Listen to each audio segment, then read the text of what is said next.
Suivez Noli Tambou, le sage. Noli Tambou, le sage. Avec Congo Top News. Ah, une information bongo. Warawi. Zungu. Oya boy. Ma, zo. Chimula, mikunda. Kunda mayomo. Nabona simbo snoto, violence pétale. What I know.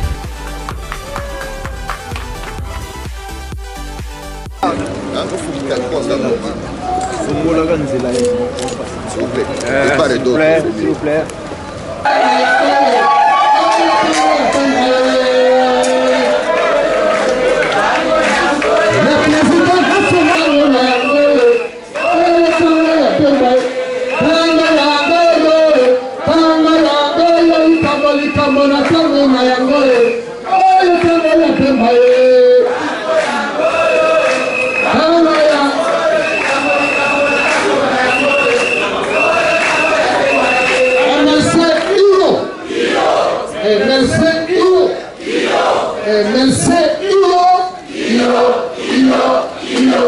Jean-Pierre Bemba, président, voisin,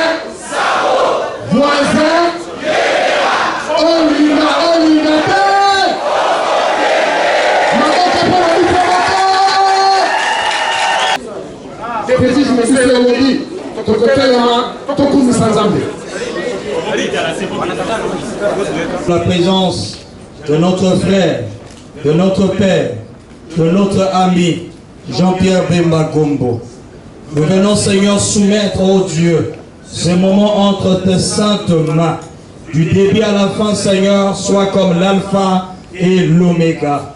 Nous venons, Seigneur Dieu, neutraliser toute force du mal, afin que tout ce que nous ferons, ces lieux, glorifie ton nom, car nous disons dans ces parties, avec Dieu, nous vaincrons. Au nom de Jésus, nous avons ainsi prié et nous disons Amen.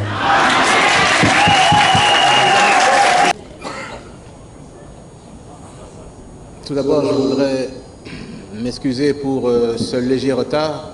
J'avais également d'autres contraintes également où je devais me présenter avec des rendez-vous. Mais je voulais simplement vous dire que depuis mon retour ici mercredi, où je salue l'ensemble de la population pour l'accueil et remercie surtout l'accueil qu'ils ont bien voulu m'accorder avec ma famille.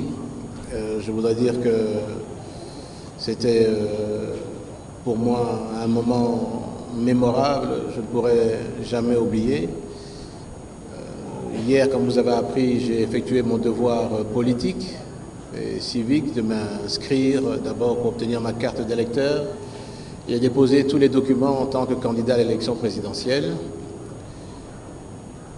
Et je me prépare à aller, bien sûr, comme vous savez aussi, j'ai perdu mon père lorsque j'étais à La Haye.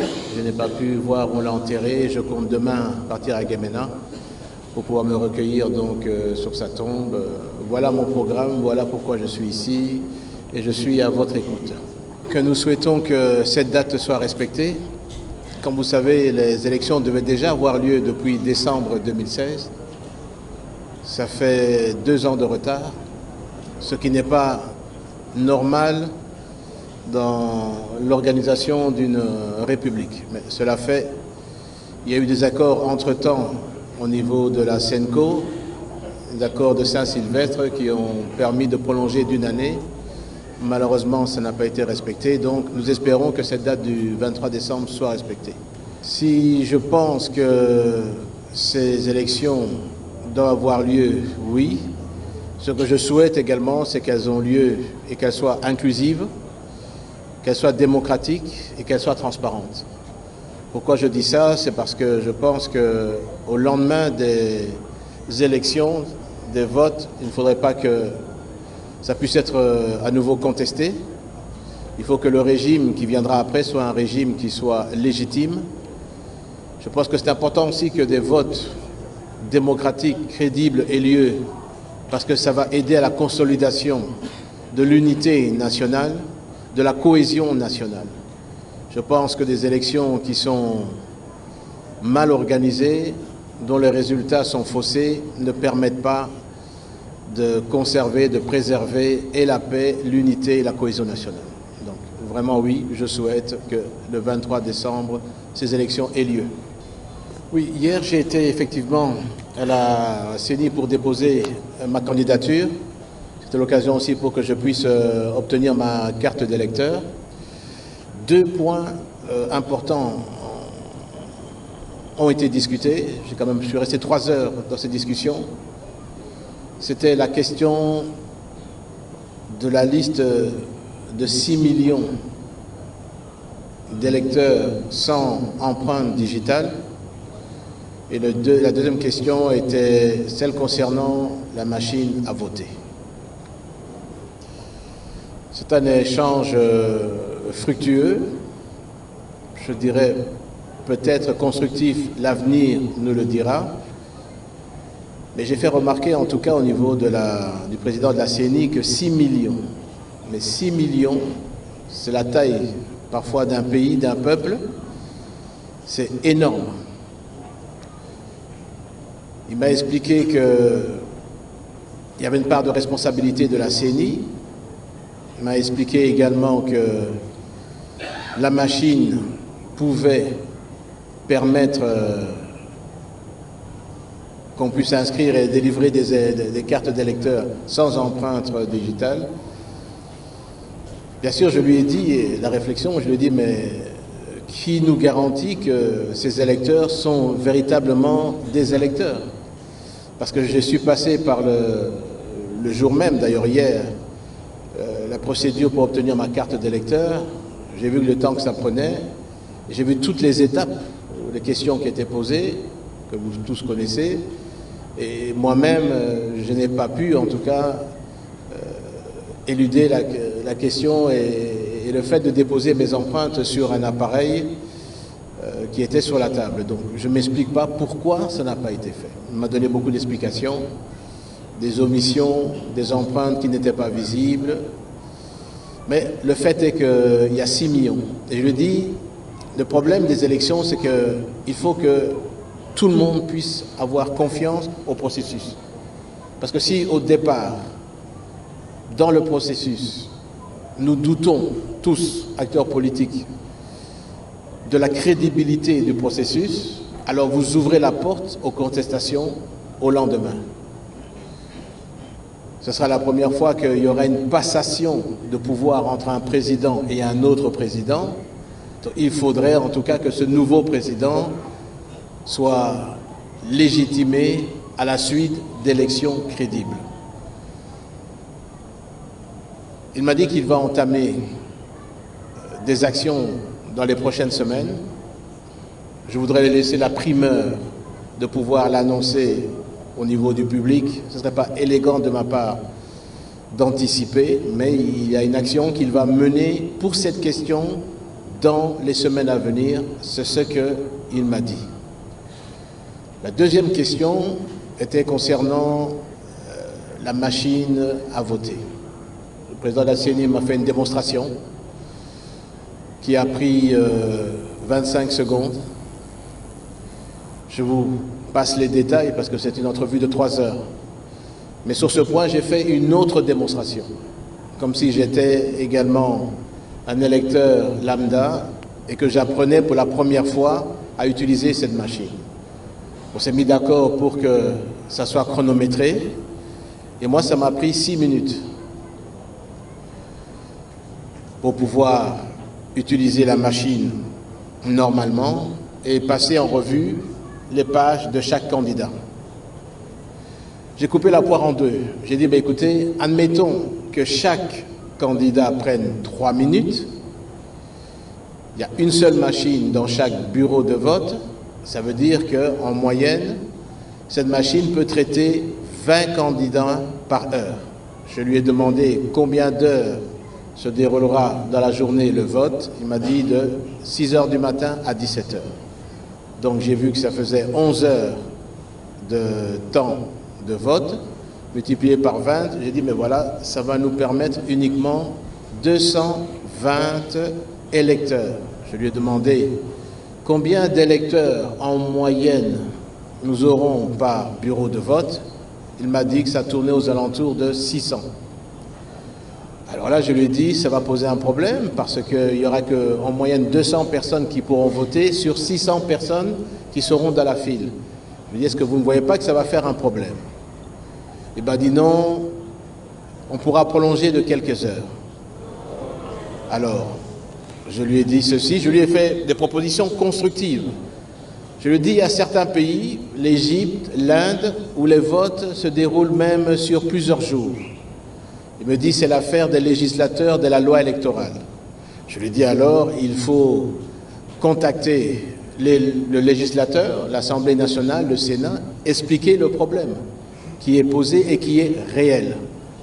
Cette machine ne permettra pas que tout, selon mon avis, mon opinion, qui n'est pas la sienne, je le dis, mais je lui ai démontré que pour tourner les pages et voir sur l'écran 30 candidats défiler à la fois, il y avait une cinquantaine de pages, je dis, ça prend du temps.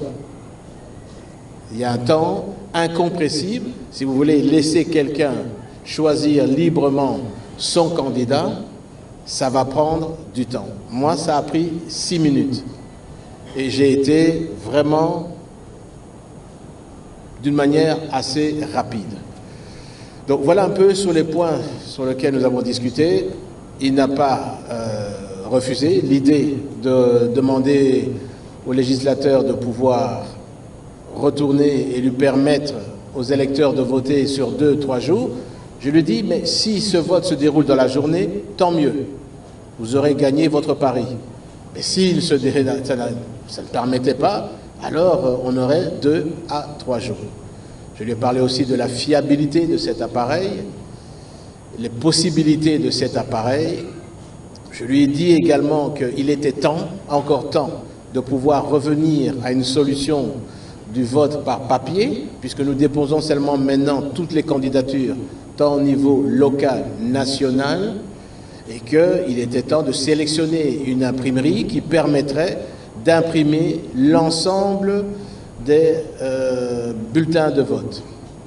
Cela dit, c'est plus facile aussi pour les personnes à l'intérieur du pays qui ne sont pas habituées avec les appareils tactiles, dont vous en avez probablement tous utilisé.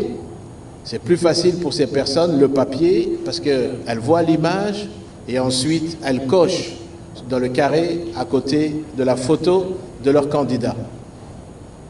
Voilà où a été nos explications. On a fait quand même 3 heures ensemble.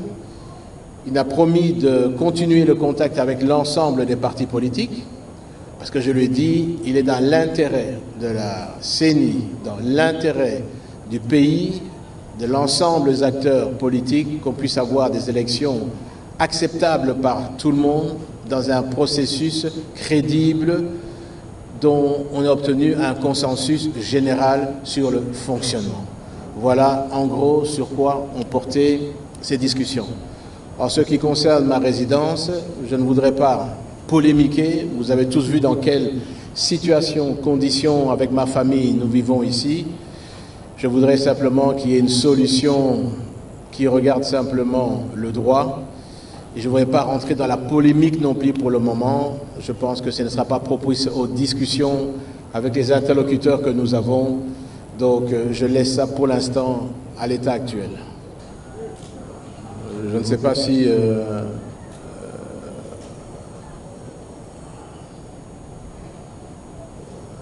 face à cette situation, comment fallait-il réagir? Mais j'ai toujours gardé mon calme dans toutes circonstances.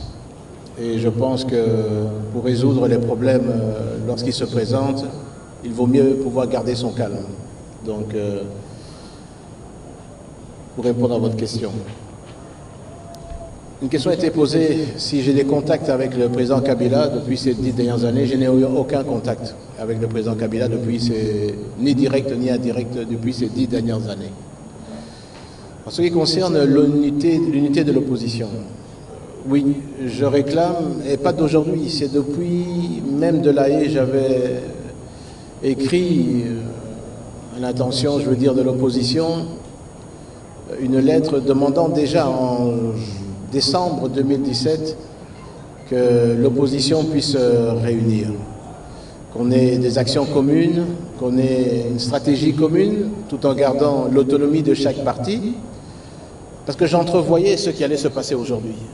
Et cette unité était pour moi déjà depuis l'époque nécessaire, absolue, et nous ne pouvions pas passer à côté, je veux dire, de l'idée de l'unité de l'opposition. Pourquoi? Nous sommes dans un système d'abord d'élection présidentielle à un tour. Donc ça veut dire que celui qui obtiendra le plus grand nombre de pourcentages sera élu. Comment faire si l'opposition est divisée, où les voix vont se répartir, faire en sorte qu'on puisse gagner les élections? Ce n'est pas possible. Je crois d'abord à l'opposition. Je pense que l'opposition doit demain gérer ce pays, parce que je pense que l'opposition, avec les cadres de l'opposition, nous pouvons arriver à présenter une autre forme de gouvernance, de gestion dans ce pays. En tout cas, en ce qui me concerne, j'ai longuement réfléchi sur ce pays et sur le devenir de ce pays.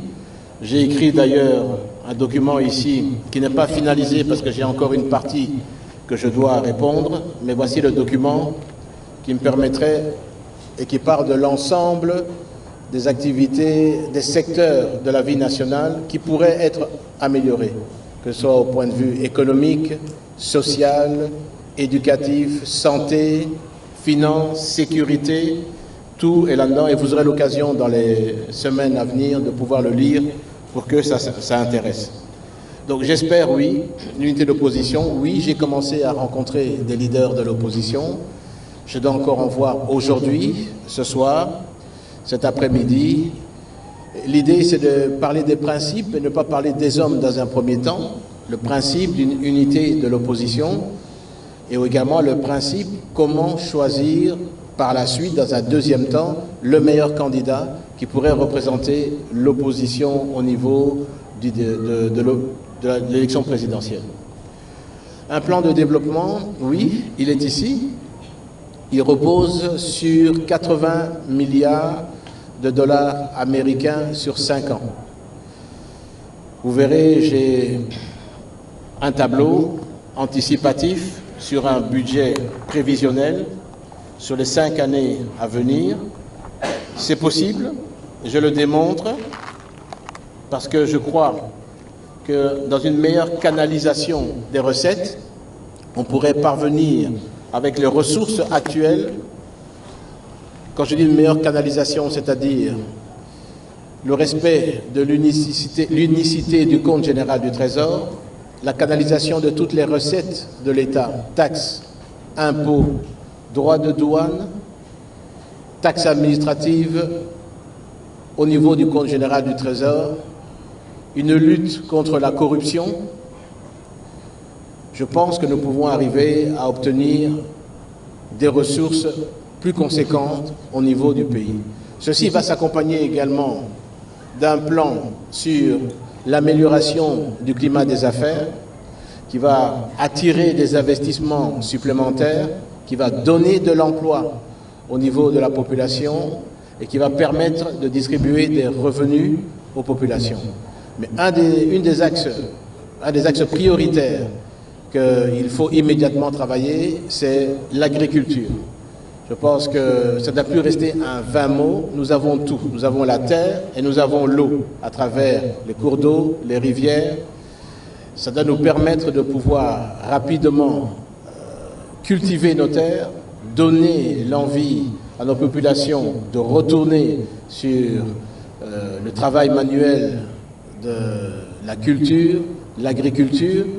Ça permettra de nourrir nos familles et également le surplus de le vendre et même de l'exporter. Pour tout ça, il faut passer par une sécurisation totale de notre territoire. Pour ça, il faut une réforme profonde au niveau des services, tout ce qui concerne la défense de notre pays, les services de sécurité, permettre à ce qu'on contrôle tout le territoire, qu'il n'y ait pas des portions de ce territoire qui soient entre les mains de bandes armées, il faut qu'ils soient neutralisés. Parce qu'aucun investisseur sérieux ne viendra investir dans le pays s'il entend des coups de feu à l'intérieur du pays. Pour ça, donc, c'est un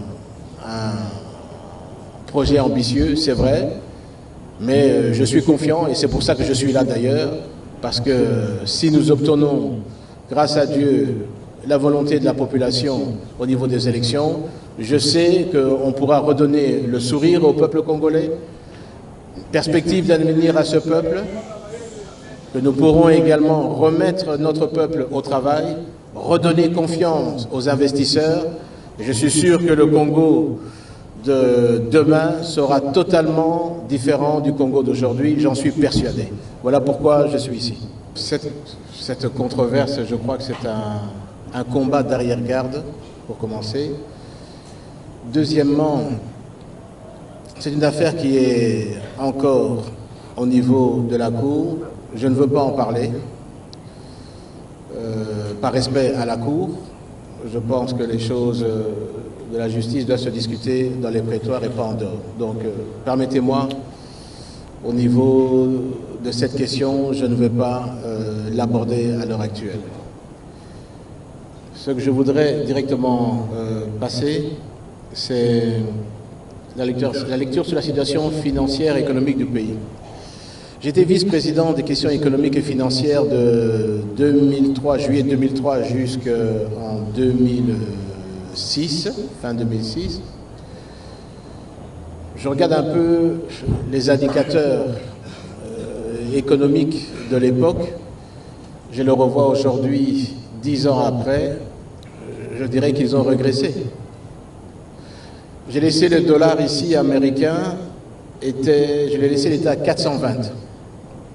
420 de francs congolais pour $1 américain. C'était lorsque j'ai quitté mes fonctions en décembre 2006. Aujourd'hui, vous connaissez le taux du dollar. Il s'échange à plus de quasiment même 1600. N'est-ce pas? Combien? Oui, 1600, 1650.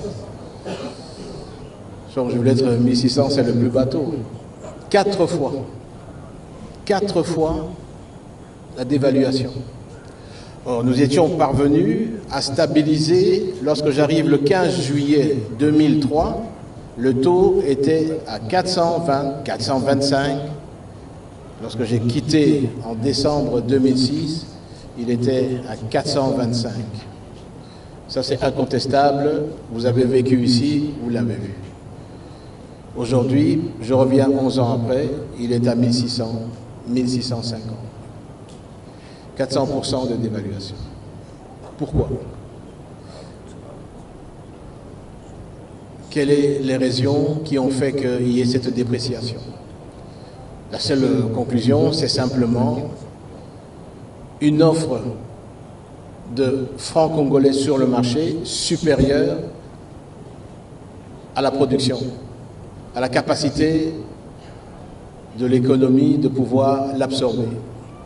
Et les gouvernements successifs ont laissé se déprécier la monnaie. Or, la monnaie, je veux dire, est un indicateur qui permet également de pouvoir maintenir le pouvoir d'achat. J'ai laissé, je veux dire, le budget de l'État, le dernier budget, si mes souvenirs sont bons, en 2006, était déjà à contre-valeur de 4 milliards de dollars. Parce que en 2003, nous sommes à quelques 1,8 milliard avant la réunification. À la réunification, donc 2003, le premier budget, on arrive à 2 milliards, 2 milliards et demi. Et je quitte avec en 2006 à 4 milliards. Eh bien, 11 ans après, nous sommes toujours à 4 milliards. Avec soi-disant un taux de croissance économique de 8%, 9%, qu'on nous dit. Mais si vous avez un taux de croissance de 8 à 9% après 11 ans, vous devez nécessairement avoir une augmentation de votre budget de l'État, puisque ça doit être le reflet de la croissance économique, donc de l'activité économique. Alors où est-ce qu'il est? Où est passé alors les résultats de cette croissance économique? Si nous avions eu une croissance de 7 à 8% annuelle, après 11 ans, notre budget devait minimum être de 10 milliards de dollars aujourd'hui. C'est ça que ça veut dire. Il ne faut pas être un expert en économie pour pouvoir le dire. Un taux de croissance doit permettre une évolution au niveau du budget de l'État. Ça veut dire qu'il n'y a pas eu de croissance. Et je dirais même plus, il y a dû avoir une décroissance. Je dirais que les 11 années des gouvernements qui se sont succédés n'ont pas répondu aux attentes de ce que la population souhaite, l'amélioration des conditions de vie de population. On nous parle, je veux dire, d'exportation de matières premières. Très bien, mais où sont les revenus de l'exportation des matières premières? Cela se trouvait dans le budget, c'est ça qui doit permettre, puisque le taux de croissance chez nous est surtout basé sur les matières premières et la télécommunication. C'est ça qui booste le taux de croissance économique. Entre parenthèses, ça peut être un nouveau débat, mais la question du taux de croissance économique, pour moi, ne peut pas être seulement l'indicateur qui révèle l'amélioration d'une économie d'un pays. D'ailleurs, on le voit. Je suis certain que la population ne le voit pas dans son assiette. Donc là, il y a un problème. Il y a un problème, je crois, de gouvernance, il y a un problème de gestion des ressources de l'État, il y a un problème de gestion des finances, et les gouvernements sont responsables de ce problème. On m'a demandé le budget de la campagne électorale. Je peux vous dire que je n'ai pas encore anticipé la question, mais vous savez que sur le financement des campagnes, ce sont des dons des militants, les dons, je veux dire, de ceux qui soutiennent le parti, comme dans tout pays, et c'est comme ça que ça va se faire. Il y a eu des campagnes, je crois, de publicité, même au niveau du MLC, qui ont été faites pour permettre de récolter des fonds pour la campagne, et c'est comme ça que nous allons faire, c'est comme ça que nous allons procéder, mais je n'ai pas encore d'indication, et le moment venu, si nous avons des chiffres précis, si c'est vraiment une préoccupation pour vous, alors tout le monde va sortir les chiffres, n'est-ce pas? La situation en Ituri, et maintenant à Béni, c'est plutôt sanitaire, mais même sécuritaire aussi à Béni, ce sont deux provinces que je connais bien. J'ai eu en 2001, mars, à être confronté à l'époque à des questions déjà de massacre entre les Emma et les Loups. Je me suis déplacé, je suis resté là-bas sur place pendant plusieurs mois, en mars 2001, pour résoudre la question de ce conflit, le massacre entre les Emma et les Loups. Et nous sommes parvenus à rétablir l'ordre, la sécurité, surtout la province de l'Ituri. Les Emma et les Lendou se refréquentaient, les routes étaient dégagées. Vous savez savoir qu'à l'époque, chacun restait dans sa contrée, la contrée des Emma, la contrée des Lendou, et personne n'osait même traverser d'un village à l'autre au risque d'être massacré. Toutes les routes avaient été ouvertes, sécurisées. Nous avions même organisé une cérémonie de réconciliation au stade de Bunia. Je dirais que les choses se passaient pour le mieux, et je prends à témoin la population de l'Ituri qui peuvent témoigner. Le même problème, à la même période, se posait au niveau de Béni, où déjà les ADF étaient très actifs. J'avais déployé un nombre suffisamment de troupes pour pouvoir contraindre les ADF à reculer dans le sommet de Rwenzori. Ça a été fait, ça a fonctionné. Les populations tant de Béni, Butembo peut le témoigner. La paix, la sécurité avait été restaurée dans cette contrée et les commerçants étaient très contents parce que entre Béni et Butembo, il y a un grand commerce qui se fait sur les importations qui viennent de KCC et qui traversent jusqu'à Butembo. Aujourd'hui, j'apprends qu'il il y a un problème sanitaire qui est apparu à Béni. Je voudrais être solidaire aux populations là-bas, tant pour le problème d'insécurité qu'il y a et le problème sanitaire. J'espère que les responsables de la santé, l'OMS, la Croix-Rouge, tout ce qui peut contribuer à pouvoir résoudre ce problème puisse être fait pour les populations, parce que au-delà des problèmes d'insécurité qu'ils ont, faire face à des problèmes sanitaires, je trouve que ça fait beaucoup pour une population. Donc vraiment, je suis solidaire avec eux sur cette question. Je viens d'apprendre effectivement que M. Moïse Katumbi est bloqué à la frontière entre la Zambie et la RDC et qu'on ne le laisse pas. Tout ça, je parle au conditionnel parce que c'est ce qu'on m'a appris. On ne le laisse pas rentrer dans le territoire. Je voudrais vraiment dire ceci. Je pense que pour les élections, l'exclusion n'est pas souhaitable. Je pense que nous sommes, en termes de démocratie, même si nous sommes un pays qui est indépendant depuis 1960, mais en termes de démocratie, il nous appartient encore à consolider cette démocratie. Je pense que l'unité du pays, la cohésion nationale doivent encore être renforcées dans notre pays. Ce Moïse Katumbi est un acteur politique majeur dans ce pays, il a du soutien. Je pense qu'il n'est pas bon qu'on exclue des opposants, des acteurs politiques, surtout lorsque le souverain primaire est le seul à décider de qui doit être ses dirigeants.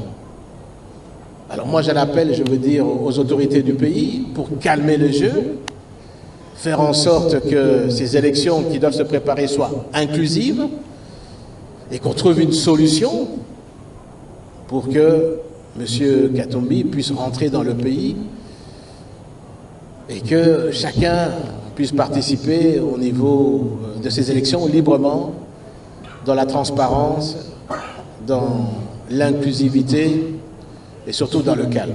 Voilà ce que je peux dire, mais nous allons continuer à suivre en espérant qu'il y ait une solution favorable sur ce problème aujourd'hui.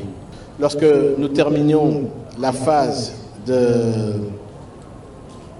la lutte armée, depuis 2001, la MONUC avait déployé sur tout le territoire, parce que l'objectif était d'assurer la paix dans le pays, de pouvoir mettre en place des zones de démarcation pour que les conflits et que le cessez-le-feu puisse être d'application. Elle a joué un rôle important, je dois dire, dans ce cadre-là. Ensuite, elle a permis également l'encadrement au niveau du processus électoral de 2006. Et je pense que savoir que son mandat a évolué également dans la protection de la population.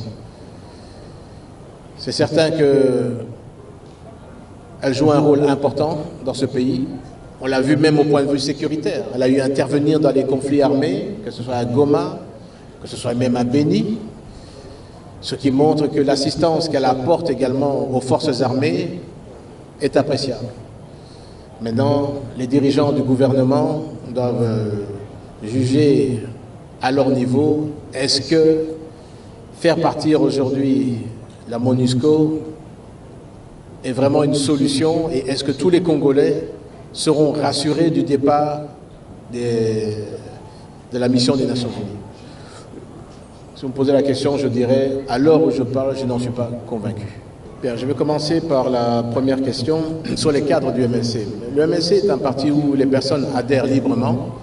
Et bien sûr, si à un moment donné, leurs convictions les échappent, ils sont libres également de pouvoir aller dans d'autres horizons. Ça ne doit pas vous choquer parce qu'entre-temps, il y a des dizaines, des centaines, des milliers de cadres qui rentrent dans le MLC. Beaucoup. Et ce qui montre que le MLC est devenu une pépinière pour certains. Tant mieux, ce qui montre qu'il y a des cadres du MLC, qui sont des cadres qui sont valables, donc ceux qui vaguent à leur opposition, vaguent à leur quotidienne qu'ils y aillent, mais entre-temps, sachez qu'il y a beaucoup de cadres qui entrent dans le MLC. Et vous les voyez, je pense. Si on a zongela mituna na ndeko na biso, lobby effectivement na kutanaki na président Yasseni, on a lobaki awa, na ebisi makanisi na biso, azali moto azali mayele, ndenge na lobaki liboso wa na lopoto, na kozongela ngote pour un problème il y a temps, mais je crois que ayebi que tozali très sérieux, na ke kota la mokonzi Yasseni, ayambinga. Mais ayebi que tout ça cause là, si il y a nos côtés naïe sur la question mibalewana, à 6 millions d'électeurs, ici quand empreinte digitale les alités, et question paye à machine wana. Alors bien tout est étant, à Kobé sa opposition, ma parti politique nyoso, il y a majorité, et puis à Kobé sa occasion que consensus est là, et puis Toyo Kana. Pour que tout le monde ait ma bonne amie d'une manière claire et transparente. Et pas une abisso dans le MLC, tous allez na représentante Moko Azali Kuna.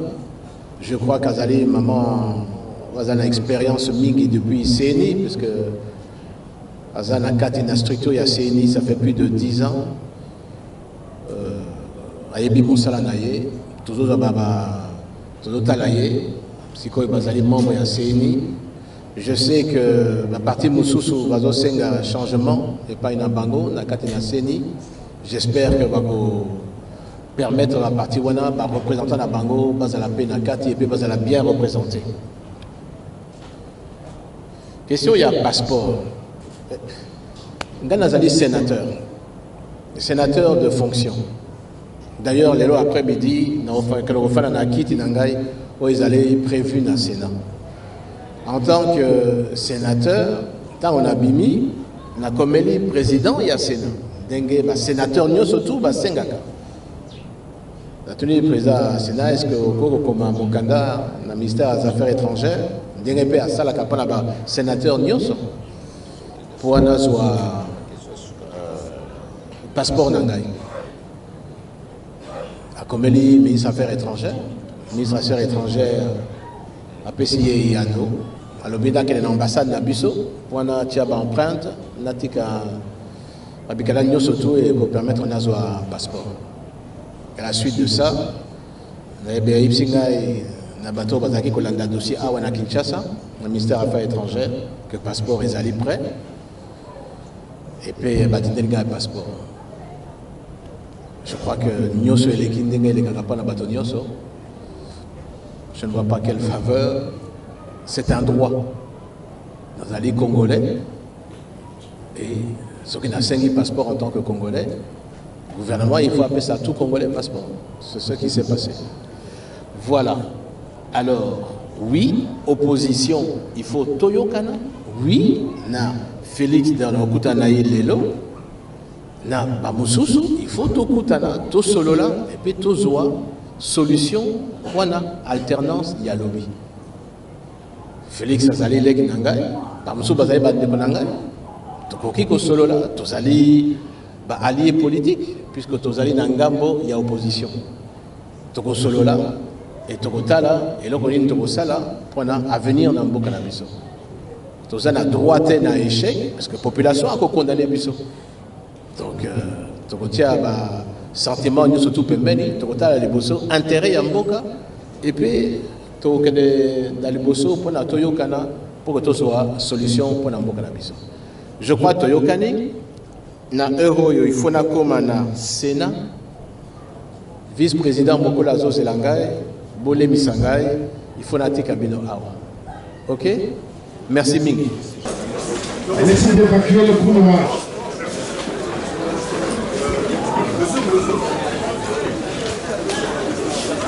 Nos acclamations pour le président du MLC. They say 7 minutes. Madam, how are you? Fine, thank you. I used to see you through your television, your channel. Yes, nice to meet you. Madam Soy. Yes. That's it, yes, I remember you. Yeah, so in 7 minutes. You're traveling 7 minutes? Yeah, we don't want to keep you too long in the sun. Okay, thank you. Thank you. Okay.